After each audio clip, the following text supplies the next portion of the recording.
إذاعة إرينا، صوت مستقل لإريتريا.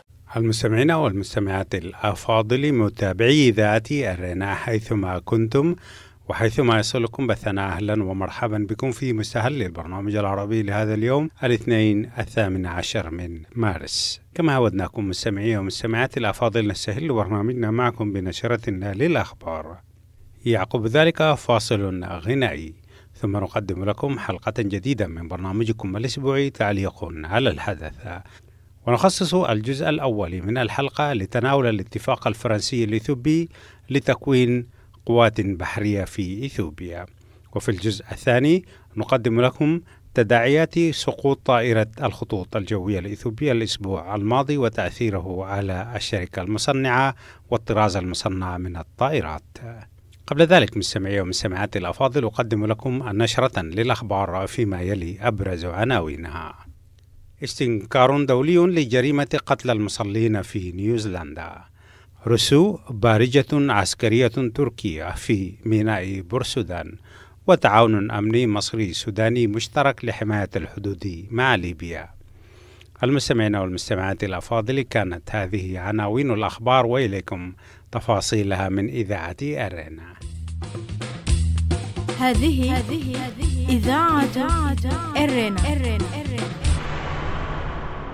تزايدت حالات الاستنكار لمقتل 49 مصليا وجرح 20 آخرين من بينهم أطفال في مسجد النور في مدينة كرايستشيرش النيوزيلندية، وكان القاتل قد استخدم سلاحا آليا في إطلاق النار على المصلين وقام بتصوير الحادث.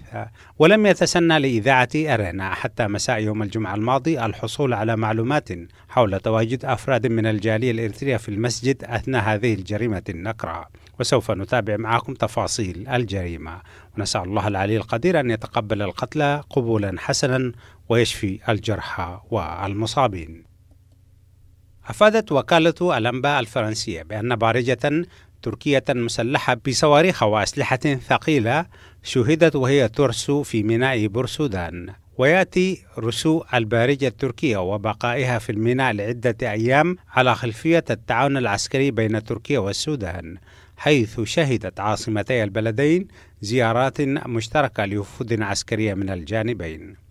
وكان السودان وتركيا قد وقعا اتفاقا يمنح تركيا حق تطوير ميناء سواكن واستخدامه لأغراض عسكرية، الأمر الذي أزعج الحكومة الإريترية التي تساءلت عن أسباب التواجد التركي في المنطقة، متسائلة عما إذا كان هو طموح بإعادة أمجاد الإمبراطورية العثمانية. وبالإضافة إلى السودان، تحتفظ تركيا بوجود عسكري ملحوظ في الصومال.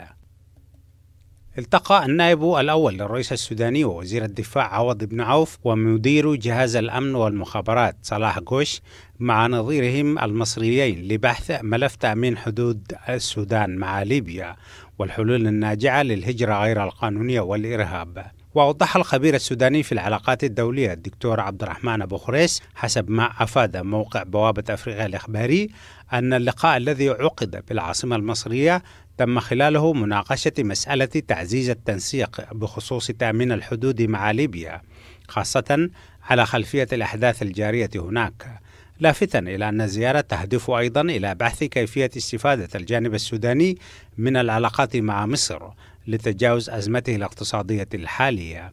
وقال الخبير السوداني أن الخرطوم تتطلع لتعاون مع القاهرة في فتح قنوات الاتصال مع قادة الحركات المسلحة ومع المعارضة بكافة مكوناتها.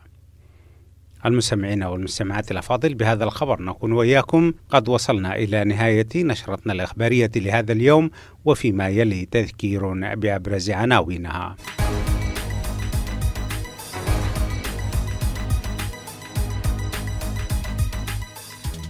استنكار دولي لجريمة قتل المصلين في نيوزيلندا. رسو بارجة عسكرية تركية في ميناء بورسودان. وتعاون أمني مصري سوداني لحماية الحدود مع ليبيا. كانت مستمعي ومستمعات الأفاضل تلك نشرة الأخبار قدمناها لكم من إذاعة أرينا. متابعة طيبة أتمناها لكم مع ما تبقى من فقرات برنامجنا. إذاعة إرينا، صوت مستقل لإريتريا. المستمعون والمستمعات الأفاضل، أهلا وسهلا بكم مجددا في حلقة اليوم من برنامجكم الأسبوعي تعليق على الحدث، والتي نخصصها لتناول أبرز أحداث الأسبوع الماضي. ومحطتنا الأولى هي التعاون بين فرنسا وإثيوبيا من أجل تأسيس قوات بحرية لإثيوبيا، ثم نقدم لكم في الجزء الثاني تداعيات الحادث المأساوي لتحطم طائرة الخطوط الجوية الإثيوبية. متابعة طيبة أتمناها لكم. هذه إذاعة إرنا. في رد على الزيارة التي قام بها رئيس الوزراء الإثيوبي إلى باريس العام الماضي، قام الرئيس الفرنسي إيمانويل ماكرون بزيارة إلى أديس أبابا تمخض عنها نتائج هامة ومختلفة عن زيارة رئيس الوزراء الإثيوبي. زيارة رئيس الوزراء الإثيوبي في نهاية شهر أكتوبر من العام الماضي سبقت اجتماعات مجلس الأمن، والتي كان من المقرر أن يناقش فيها رفع العقوبات الدولية عن إريتريا، وهي الفكرة التي كانت تؤيدها إثيوبيا بشدة، ولكن جيبوتي كانت تقف ضدها بشكل حازم. وبالطبع دون موافقة جيبوتي كان من الصعب رفع العقوبات الأممية عن إريتريا، لأنها كانت تتعلق في جزء منها بشروط حل الخلاف مع جيبوتي، وهو الخلاف الحدودي الذي استمر منذ عام 2008 حتى اليوم بدون حل. الدبلوماسية الثنائية بين إثيوبيا وجيبوتي لم تقنع الأخيرة بالموافقة على رفع العقوبات دون الحصول من ضمانات مؤكدة من إريتريا، وهو الأمر الذي أدى إلى فشل القمة الثنائية بين الرئيس الإريتري إسياس أفورقي والرئيس الجيبوتي إسماعيل عمر جيلي في جدة. الموقف الإريتري المتعنت لم يؤدي إلى نتيجة، لذلك رأى رئيس الوزراء الإثيوبي بأن زيارة إلى باريس ستكون مهمة، أولا بهدف تقديم نفسه للقيادة الفرنسية وتمتين العلاقات المتميزة بين بلاده وفرنسا، وثانيا طلب تدخل فرنسا لإقناع جيبوتي بالموافقة على رفع العقوبات الدولية عن إريتريا، وهو الأمر الذي نجحت فيه الدبلوماسية الإثيوبية، حيث وبعد انتهاء الزيارة إلى باريس رفع مجلس الأمن الدولي العقوبات الأممية المفروضة على إريتريا، وبذلك الانتصار الدبلوماسي لرئيس الوزراء الإثيوبي تقوت العلاقات بين الزعيمين الشابين. وبعدها جاءت زيارة الرئيس الفرنسي إلى أديس أبابا ضمن جولة شملت كل من جيبوتي ونيروبي. هذه إذاعة إرنا. زيارة الرئيس الفرنسي نتج عنها اتفاق وقعه من الجانب الفرنسي وزير الخارجية جان إيف لودريان، ومن الجانب الإثيوبي وزير المالية أحمد شيدي، وتم فيه تقديم معونات من فرنسا بقيمة 100 مليون يورو. ولكن الجزء الأهم هو الذي عبر عنه الرئيس الفرنسي، حيث قال: اتفاق التعاون الدفاعي الذي لم يسبق له مثيل يوفر الإطار ويفتح الطريق بشكل ملحوظ لفرنسا للمساعدة في بناء قوة بحرية إثيوبية. الأمر ليس جديدا، حيث صرح رئيس الوزراء الإثيوبي عن نية بلاده تأسيس قوة بحرية، لكن دون أن يذكر التفاصيل، حيث أشار العام الماضي إلى حاجة إثيوبيا إلى قوة بحرية. وبالفعل فقد تابعت إذاعة إرنا وصول وفد عسكري إثيوبي إلى باريس في فبراير الماضي، حيث اجتمع الوفد إلى نظيره من القادة الفرنسيين العسكريين، وتم الاتفاق على الخطوط العريضة لتأسيس قوة بحرية إثيوبية. بموجب هذا الاتفاق ستقوم فرنسا ببناء القوة من حيث المعدات والتدريب والتأهيل وبيع أسلحة وقوارب وزوارق للقوة البحرية المزمع إنشاؤها. وضمن الاستعدادات لهذا الحدث المهم، فقد صرح اللواء مولا قائد العمليات الخاصة في الجيش الإثيوبي بأنه تم إعادة تقسيم القيادة العسكرية للجيش الإثيوبي لتشتمل فقط على 4 قيادات عسكرية، وهي القيادة الشرقية والقيادة الغربية والجنوبية والقيادة الشمالية، إضافة إلى إنشاء قوة بحرية. الرئيس الفرنسي أكد أسباب التعاون مع إثيوبيا في هذا المجال، حيث قال: نحن في دولة صديقة، حيث نريد فتح صفحة جديدة في تاريخنا المشترك، ونظرتنا إلى إثيوبيا تغيرت بشدة منذ أن أصبح أبي أحمد رئيسا للوزراء. هذا التصريح أثار قلق حول التسابق حول منطقة القرن الأفريقي بين الولايات المتحدة والصين وفرنسا، التي تحتفظ بقاعدة عسكرية كبيرة في جيبوتي وتريد توطيد تواجدها بتدعيم التعاون العسكري مع إثيوبيا أكبر دول المنطقة. ويثير التوجه الإثيوبي نحو بناء القوى البحرية الجديدة مخاوف في الإقليم من التصعيد والدلالات. ولكن السؤال هو في أي مياه سيتم تأسيس القوة البحرية الإثيوبية؟ هذه إذاعة إرنا.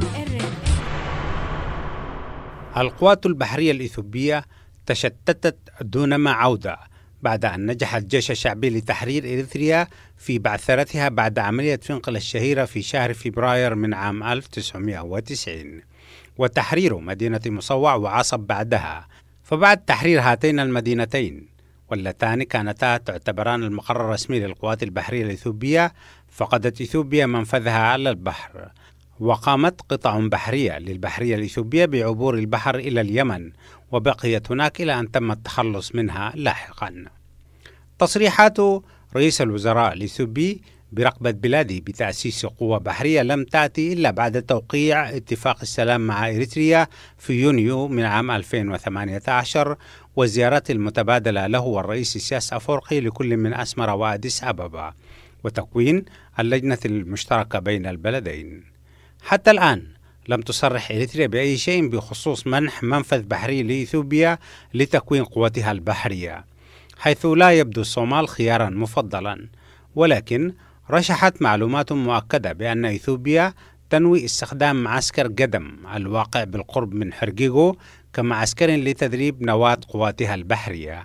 لكن إريتريا لا تحتفظ بعلاقات ودية مع فرنسا حتى يكون التعاون بموافقتها وضمن مياهها الإقليمية، مما يترك خيار استخدام جيبوتي أو الصومال قائما. ولا يستبعد خيار المياه الإقليمية الإريترية على اعتبار أن إريتريا لا تكشف مضمون اتفاقاتها مع إثيوبيا، ولا يعرف حتى الآن النوايا المشتركة لزعيمي البلدين في التعاون بهذا الخصوص، ما عدا تدريب منتسبي هذه القوة ضمن البنية التحتية للقوات البحرية الإريترية. وإثيوبيا على كل حال ليست بخيلة في توفير المعلومات بخصوص مشروعاتها المستقبلية، وهذا ما ستكشف عنه الأيام المقبلة.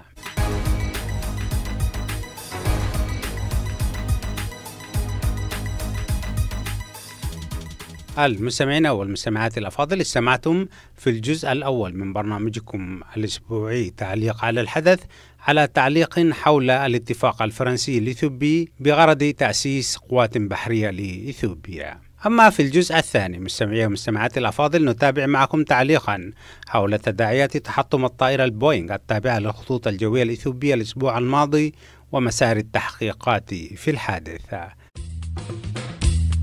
هذه إذاعة إرنا. فجعت العاصمة الإثيوبية في صباح الأحد الماضي 10 من الشهر الجاري بتحطم طائرة الخطوط الجوية الإثيوبية من طراز بوينغ 337 8 ماكس، ومسرع كل من ركابها البالغ عددهم 157 راكبا. أثار الحادث موجة حزن في إثيوبيا وهلع عالمي ومخاوف من وجود علة وظيفية في هذا الطراز من الطائرات، وهو 337 ماكس 8 و 337 ماكس 9، وهذا الطراز من الطائرات هو الأكثر مبيعا في العالم، وقد لا تخلو شركة طيران عالمية من امتلاك واحدة أو أكثر منها. الإدارة الأمريكية للطيران ربطت بين تحطم الطائرة الإثيوبية وتحطم طائرة من نفس الطراز تابعة لشركة لايونز إير الإندونيسية العام الماضي، وبناء عليه قامت بمنع الطائرة من التحليق فوق أجواء الولايات المتحدة الأمريكية. الاتحاد الأوروبي بدوله 28 كان قد سبق الولايات المتحدة في منع تحليق الطائرة فوق أراضيه، وقبله قررت إثيوبيا وقف نفس الطائرة من الاستخدام ضمن أسطولها بشكل مؤقت. وتتابعت الدول حيث قامت كل من بريطانيا ومصر وسنغافورة والصين وأستراليا واليابان وإندونيسيا وفيتنام وعمان كلها بمنع الطائرة من التحليق فوق أراضيها، وبذلك تم فرض حظر عالمي على طائرة البوينغ 737 بنوعيه. إذاعة إرينا، صوت مستقل لإريتريا. المدير العام لشركة بوينغ جار الحظر العالمي وأعلن بأن الشركة ستعلق عمل الطائرة مؤقتا، وقال بأن الشركة اتخذت هذا الإجراء لأن السلامة كانت دوما أهم اهتمامات شركة بوينغ وسوف تظل كذلك. وقال بأن شركته واثقة تماما من هذا الطراز من الطائرات وليست فيه عيوب في الصناعة، ولكن لضمانات السلامة سوف تقوم الشركة بتعليق العمل على هذه الطائرات. من ناحية أخرى، وصل إلى العاصمة الفرنسية الصندوق الأسود للطائرة الإثيوبية المنكوبة، حيث ستقوم وكالات تحقيق حوادث الطيران الفرنسية بالتحقيق في الحادث والاستماع للمحادثات الأخيرة للطيار مع برج المراقبة. يذكر أن الطائرة التي تحطمت يوم الأحد الماضي فوق منطقة بيشفوتو بعد إقلاعها من مطار بولي الدولي موجهة إلى نيروبي عانت من مشاكل فنية، حيث صرح قائدها لبرج المراقبة بعد 6 دقائق من إقلاعها بأن الطائرة تعاني من مشاكل كبيرة، وطلب الإذن بالعودة إلى المطار، ولكن الخلل كان أكبر وأدى إلى تحطم الطائرة قبل عودتها إلى المطار سالمة.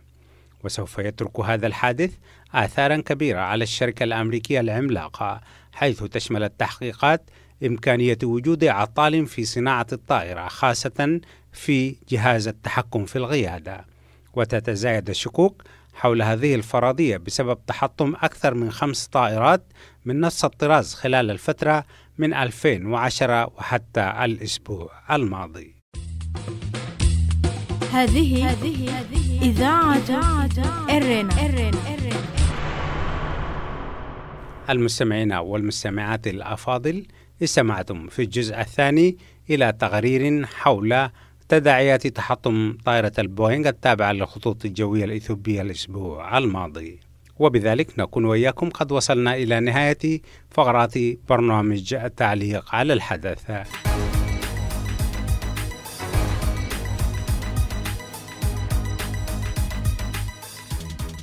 قبل ختام برنامجنا مستمعي ومستمعات الأفاضل، أعيد إليكم موجزا لأهم ما ورد في نشرتنا الإخبارية لهذا اليوم. استنكار دولي لجريمة قتل المصلين في نيوزيلندا. تزايدت حالات الاستنكار لمقتل 49 مصليا وجرح 20 آخرين من بينهم أطفال في مسجد النور في مدينة كرايست تشيرش النيوزيلندية، وكان القاتل قد استخدم سلاحا آليا في إطلاق النار على المصلين وقام بتصوير الحادث. ولم يتسنى لإذاعة إرينا حتى مساء يوم الجمعة الحصول على معلومات حول تواجد أفراد من الجالية في المسجد أم لا. رسو بارجة عسكرية تركية في ميناء بورسودان. أفادت وكالة الأنباء الفرنسية بأن بارجة تركية مسلحة بصواريخ وأسلحة ثقيلة شوهدت وهي ترسو في ميناء بورسودان لعدة أيام، ويأتي رسو البارجة التركية على خلفية التعاون العسكري بين تركيا والسودان. تعاون أمني مصري سوداني لحماية الحدود مع ليبيا. التقى النائب الأول للرئيس السوداني وزير الدفاع عوض بن عوف ومدير جهاز الأمن والمخابرات صلاح غوش مع نظيره المصري لبحث ملف تأمين حدودهما مع ليبيا والحلول الناجعة للهجرة غير القانونية والإرهاب. كان ذلك مستمعي ومستمعات الأفاضل موجز لأهم ما ورد في نشرتنا الإخبارية لهذا اليوم. وأذكركم مستمعي ومستمعات الأفاضل دوما بأنكم يمكنكم الكتابة إلينا والتواصل معنا على البريد الإلكتروني arabicirena@gmail.com. وحتى نلتقي بكم في حلقة جديدة من برنامج تعليق على الحدث والبرامج الأخرى لإذاعة إرينا، لكم مني فتح عثمان ومن زملائي في الإذاعة أطيب التحايا، ودمتم في رعاية الله وحفظه. هذه إذاعة إرينا.